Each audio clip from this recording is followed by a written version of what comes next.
Hello again and welcome to the Warhammer 40k Imperial Guard Tactics video. Now before we get into today's video, I want to say a big thank you to Kirk Powell for sending in some super cool pictures of his Imperial Guard Catachan Vigilus Force. Absolutely fantastic paint job, Kirk. Really appreciate you taking the time to send the pictures in. Love the sort of black and red scheme. Love the Goliath bombs. And the Shadow Sword and the Battery of Basilisk. Very cool colour scheme. Very cool army. Really appreciate you taking the time to send the pictures in. If anyone else has any cool pictures they would like me to use in my videos, then please post them on my Facebook page. There will be a link down in the description below. Now, today's video we're going to be doing a quick tip Tactica unit analysis video. We are going to be taking a look at the Forge World Artima Pattern Hellhound.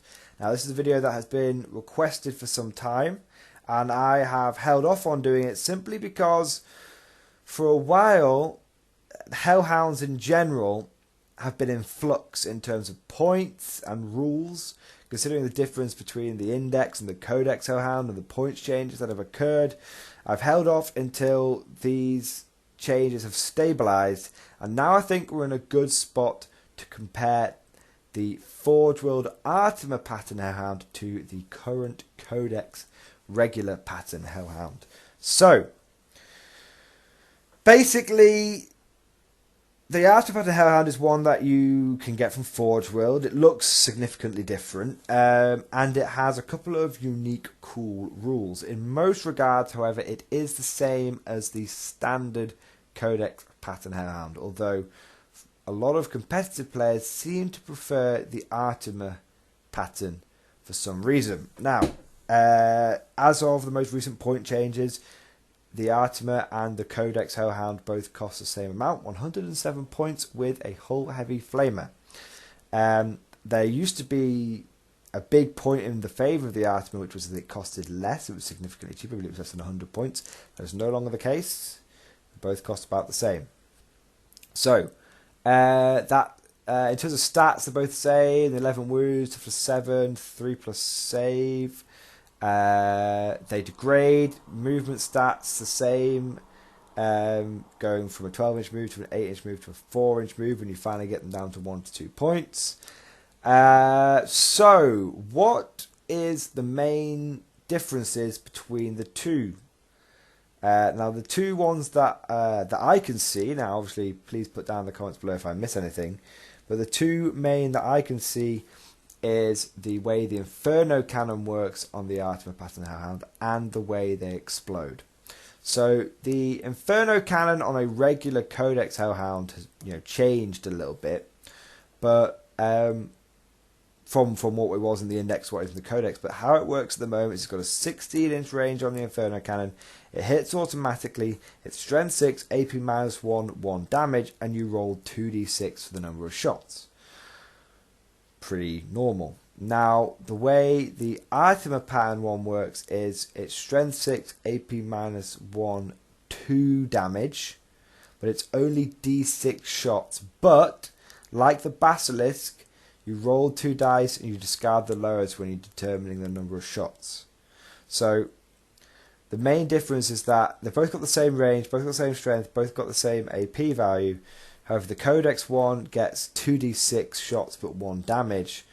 The Artima Forge World Pattern one gets 1d6 but roll 2d6 and pick the highest for the number of shots, and it is 2 damage.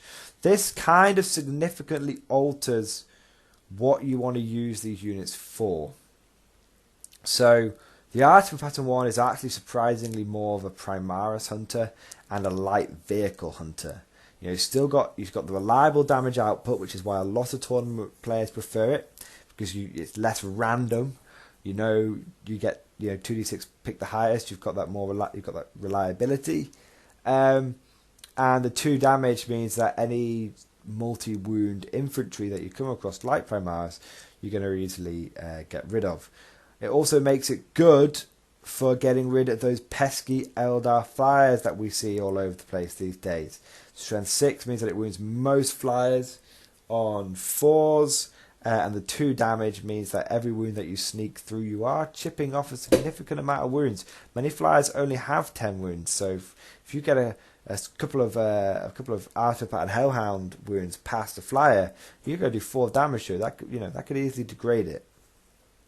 Now, so that's its primary target, whereas the primary target of the classic Codex Hellhound is quite obviously light infantry. That strength 6 means you wound most light infantry on 2s. The 1 damage means you're not that good at damaging vehicles or multi-wound elite infantry, but you are significantly better at burning high quantities of low wound infantry. So there you go. Now, in terms of the explosion, both vehicles blow up on a 4+. I guess that's because they're Hellhounds. But the regular Codex version does D3 wounds to all units within 6 inches. And the Artima pattern does D6 wounds. Double the wounds. So D3 on the Codex, D6 on the Artima Forgeal pattern to all units within 6 inches. That is a significant boom.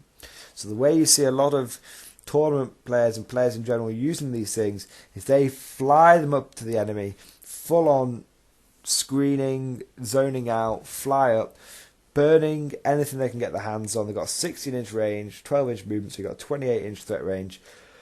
On your first turn, that typically means you're going to get into range, you're going to burn something, and then the enemy has to be careful because they can't push too far towards you, because if they do, they're going to get within 6 inches, and then when these things blow, they've got a good chance of doing D6 mortal wounds.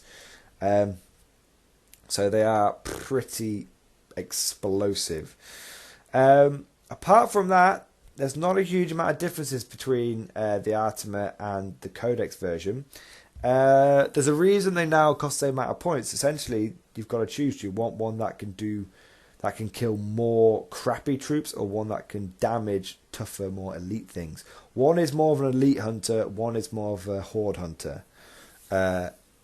Both are dangerous when they explode, one obviously more than the other, and both are relatively cheap and relatively fast. Both require track guards, pretty much a standard, because because you need to be able to be at peak movement to make, because 16-inch range is all right for your main gun, but it's not ideal. You still want to be able to move around all over the place.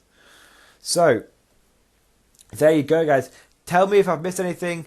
Tell me down in the comments which one you think is better, which one you prefer. Do you prefer the more suicidal elite hunter Artima pattern, or do you prefer the more Bernie anti-horde Codex pattern Hellhound? Let me know what you think down in the comments below. Thank you for watching, and of course, I'll see you guys next time.